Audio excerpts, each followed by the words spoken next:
Assalamualaikum warahmatullahi wabarakatuh. Om Swastiastu, Namo Buddhaya, dan salam kebajikan.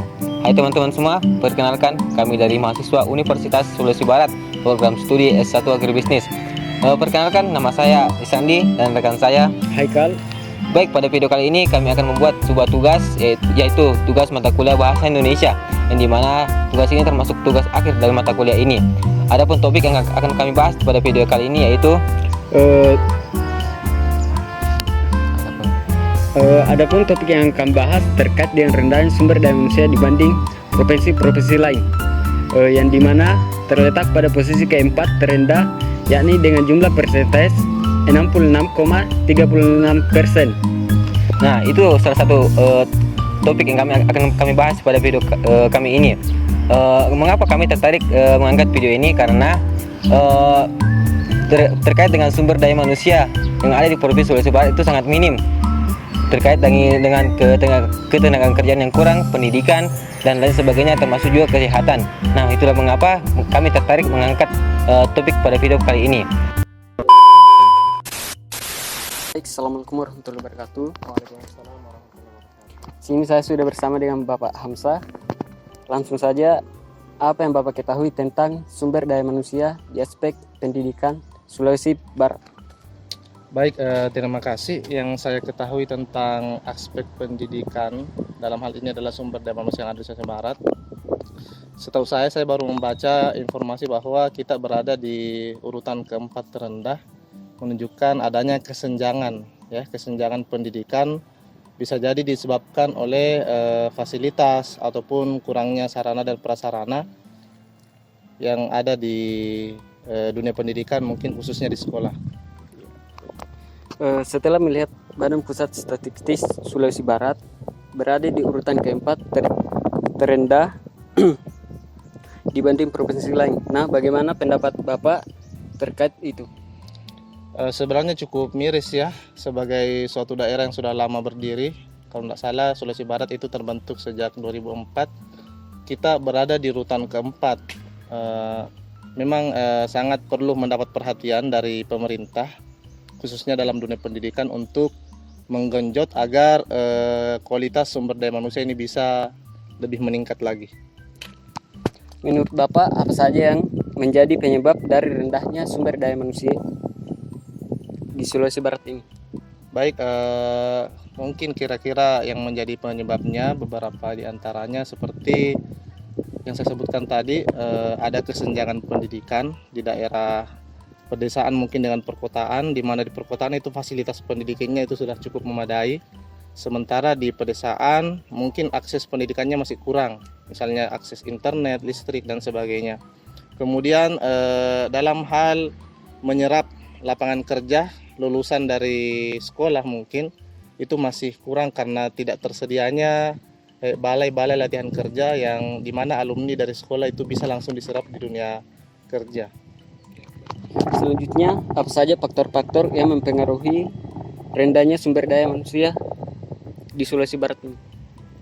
Faktor-faktor yang mempengaruhi mungkin diantaranya seperti salah satu program pemerintah, yaitu adanya pencegahan stunting atau gizi buruk yang dialami oleh anak-anak kecil. Itu mungkin salah satu faktor ya, sehingga sumber daya manusia itu kurang. Kemudian kedua, fasilitas pendidikan termasuk juga kesehatan yang ada di Sulawesi Barat, dan tadi itu terkait dengan kesempatan atau lapangan kerja.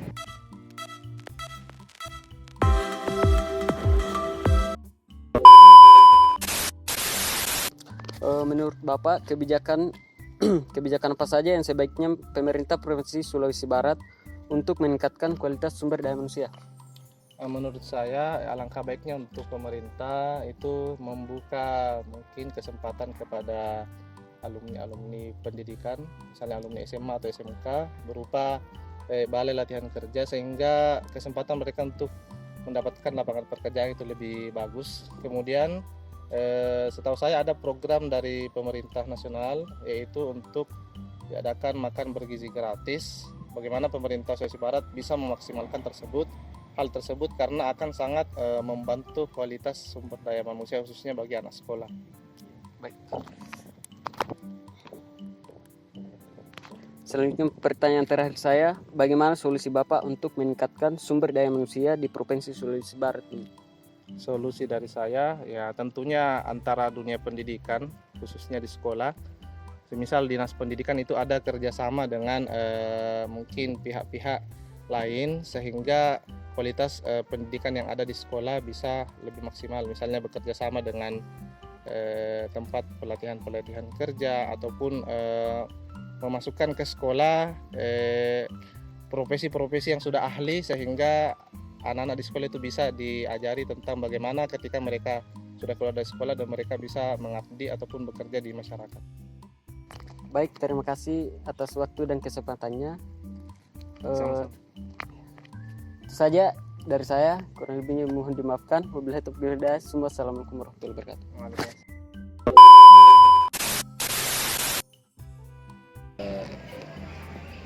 Pertama-tama terima kasih Bu atas waktu dan kesempatan yang diberikan kepada saya. Dalam wawancara kali ini di sini saya akan membahas terkait dengan rendahnya sumber daya manusia yang ada di Provinsi Sulawesi Barat ini. Pertanyaan pertama saya terkait dengan isu-isu saat ini, yang dimana kalau kan kemarin saya melihat data di Badan Pusat Statistik itu Sulawesi Barat terletak pada urutan keempat terendah dibandingkan dengan provinsi-provinsi lain. Oke, urutan keempat ya. Nah, apa pendapat Ibu tentang isu tersebut? Oke, baik. Kalau ditanya mengenai apa pendapat saya tentang isu rendahnya sumber daya manusia di Sulawesi Barat, ya. Jadi kita bisa bilang mengiyakan atau membenarkan bahwa sumber daya manusia di Sulawesi Barat memang dalam keadaan tidak stabil atau dapat dikatakan rendah, karena dari beberapa indikator yang kita lihat di Sulawesi Barat terkait SDM-nya, mulai dari pegawai, kemudian tenaga kesehatan, ada banyak kalau mau dipresentasikan yang tidak bekerja secara profesional atau optimal. Salah satu contohnya adalah misalnya ya, contoh sederhana dari kehadiran mereka di instansi-instansinya. Ini bisa dilihat dari persentase absensi dan juga optimalisasi pekerjaan mereka setiap harinya. Kemudian dari tenaga kesehatan, ada banyak sekali problem pada SDM di tenaga kesehatan yang istilahnya tidak optimal dalam melaksanakan tugasnya. Ada banyak problem dan kesalahan-kesalahan yang fatal, misalnya salah memberikan obat, perawat-perawatnya lalai dalam memberikan pelayanan yang optimal, ketika dibutuhkan pasien mereka lamban dan lain sebagainya. Dan ini bukan hanya sekedar isu saja ya, tetapi ini sudah menjadi sebuah fakta, bahkan banyak masyarakat yang sudah meng-up di media untuk menyebarluaskan bahwa kondisi SDM di Sulawesi Barat khususnya pada tenaga kesehatan, pegawai negeri sipil dan lain sebagainya itu sangat rendah. Artinya tidak ada mutu, bukan tidak ada sih, tapi lebih kepada kurangnya optimalisasi mutualismenya dalam mengoptimalkan pekerjaan mereka sebagai sumber daya manusia yang diberdayakan untuk pengembangan daerah, seperti itu. Lalu bagaimana Ibu menilai sumber daya manusia di Provinsi Sulawesi Barat ini dibandingkan provinsi-provinsi lain, di mana provinsi-provinsi lain itu kan sudah kalau dilihat secara di Badan Pusat Statistik sudah berada di atas 70% gitu. Kalau perbandingannya antara daerah lain, kalau kita yang berada di 70% 70% ke bawah. Oke, 70% ke bawah, sedangkan daerah lain 70% ke atas. Jadi sebenarnya berbicara tentang membandingkan antara kondisi SDM di Sulawesi Barat dengan provinsi lain, ini tidak bisa dilihat dari satu sudut pandang saja. Artinya ada banyak faktor yang mempengaruhi. Perbandingan ini bisa terjadi karena barangkali di provinsi lain letak geografisnya stabil, kemudian kondisi perekonomian mereka stabil, sehingga membuat atau memicu mereka bisa mencapai angka 70% ke atas dalam memberdayakan sumber daya manusianya. Kerjasama antara pemerintah dan lain sebagainya itu juga menjadi pendukung dalam optimalisasi memberdayakan sumber daya manusia. Sedangkan kalau kita lihat di daerah kita sendiri di Sulawesi Barat sudah maksimal, tetapi barangkali ada beberapa hal yang perlu dievaluasi. Misalnya pengembangan dalam sektor yang benar-benar menjadi tolak ukur kurangnya sumber daya manusia di Sulawesi Barat. Ini kan datanya dari BPS ya, 70% ke bawah itu cukup rendah, sehingga menjadikan kita berada di urutan keempat. Sumber daya manusia sebenarnya juga akan berdaya ketika faktor-faktor pendukung lainnya itu bisa dijangkau.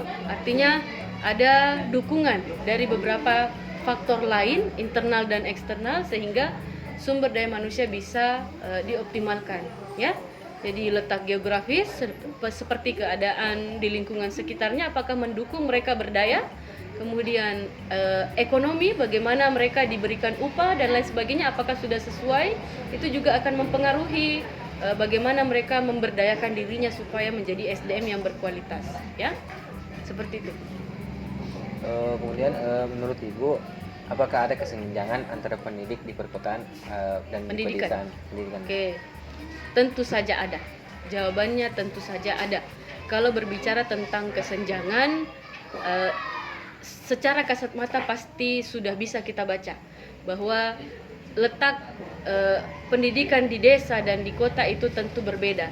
Masuknya teknologi, kecepatan teknologi diaplikasikan, kemudian inovasi disebarluaskan, itu mempengaruhi bagaimana kondisi pendidikan di kota dan di desa. Masyarakat di desa cenderung lebih pada model atau metode tempo dulu. Sedangkan orang-orang di perkotaan lebih terbuka wawasannya untuk mencoba teknologi atau inovasi baru. Sehingga ini menjadi sesuatu yang sangat bisa kita analisa secara kasat mata bahwa memang ada kesenjangan antara pendidikan yang ada di desa dan di kota.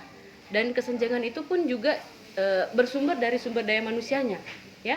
Bagaimana mereka membuka pemikirannya tentang mencoba hal-hal baru dalam dunia pendidikan, bagaimana mereka mencoba tidak bertahan pada metode lama, itu juga akan menjadi sebuah pemicu pendidikan di desa bisa berkembang kalau mereka membuka pola pikir.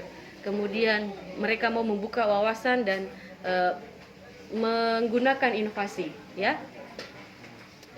Kesenjangan itu yang paling terlihat antara pola pikir orang-orang di desa dan di kota. Yang memicu sumber daya manusia baik di desa dan di kota pasti ada perbedaan, ya. Faktor apa saja yang bisa penyebab sehingga rendahnya kualitas sumber daya manusia? Jadi berbicara tentang apa penyebab rendahnya kualitas SDM ya, khususnya di Provinsi Sulawesi Barat. Sebenarnya faktornya ada dua, faktor internal dan eksternal. Internal artinya kondisi orangnya, kondisi manusianya, individunya. Jadi memang sebelum kita mempekerjakan seseorang, mereka harus melalui beberapa tahapan seperti ujian dan lain sebagainya. Itu tidak semata-mata hanya diujiankan, melainkan kita mau tahu sampai mana kemampuannya, bagaimana kondisi psikologisnya dan lain sebagainya. Karena yang kita butuhkan pada sumber daya manusia yang bisa dipekerjakan atau diberdayakan adalah orang-orang yang mempunyai pola pikir sehat, badan yang sehat, dan keseimbangan di dalam cara menghadapi. Jadi itu yang pertama, kondisi internal yang perlu kita survei kembali. Apakah orang-orang yang kita pekerjakan ini atau orang-orang yang bekerja di sekitar kita ini kondisi kesehatan mentalnya itu sehat, ya. Jadi penting sekali sebenarnya dihadirkan di Sulawesi Barat tempat konseling, ya, tentang bagaimana kondisi mental seseorang, psikiatri bisa dan lain sebagainya.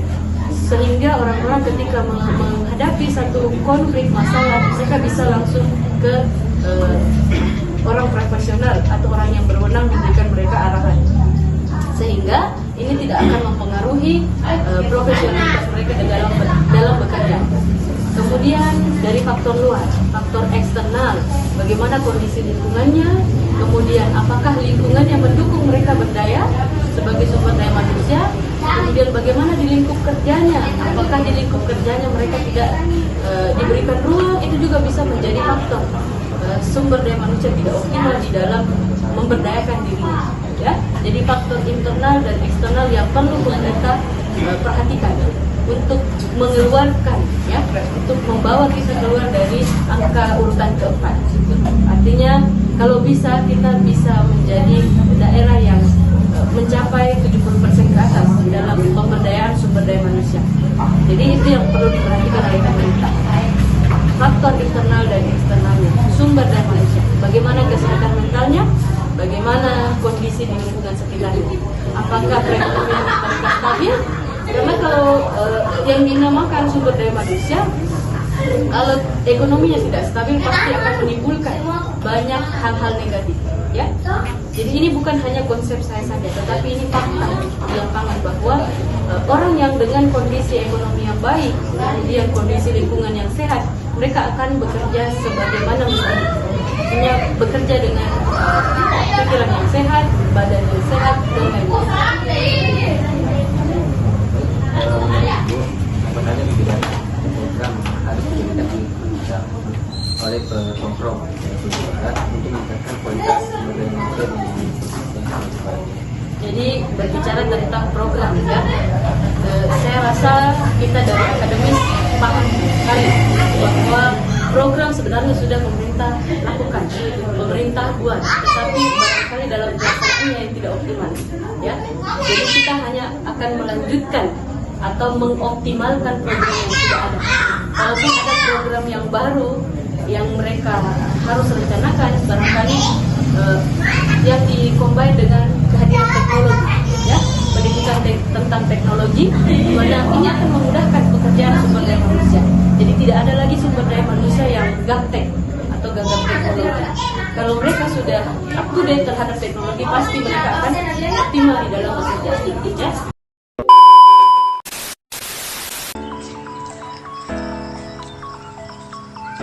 Ya, sekian dari video kami. Kami ucapkan terima kasih. Assalamualaikum warahmatullahi wabarakatuh.